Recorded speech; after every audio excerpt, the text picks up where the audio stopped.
So now you know how to add your artifacts to our spreadsheet and select the AECT indicator that aligns with the artifact. And remember, you may have several indicators, so you'll have to enter the artifact multiple times on each row. But now you can go one step further and actually create links to the artifacts as you create them. This will save you a ton of time. So when you are in the portfolio class, you will be able to sort and select the artifacts you want to use based upon the AECT indicators. But even better than that, you'll have direct links to your artifacts.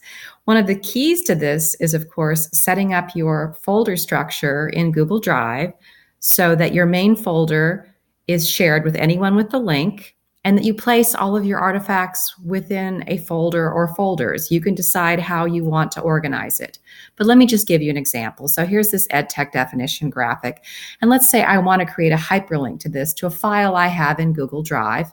And of course, my file is in a folder, which is in another subfolder, and the main folder is shared with anyone with the link. Anyone with the link can view it. So I never have to worry about going into individual files and adjusting the settings. So I'm going to go ahead and click this and select Insert Link.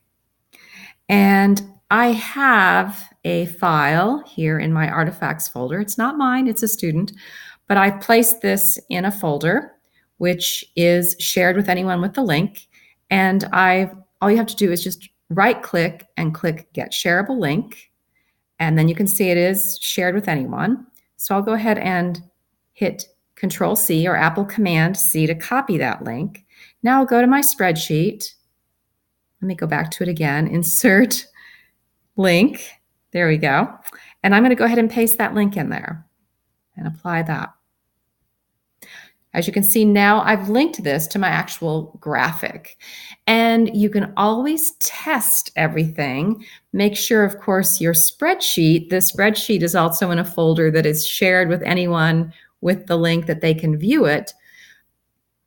Grab the link to your spreadsheet, log out of your Google accounts, and view the spreadsheet, see if the links work, and you're good to go. So this way, you'll have a running list of the current artifacts that you have created. And when you get to the end of the course, you'll have everything complete. You can select, you can find your artifacts. You've saved a ton of time.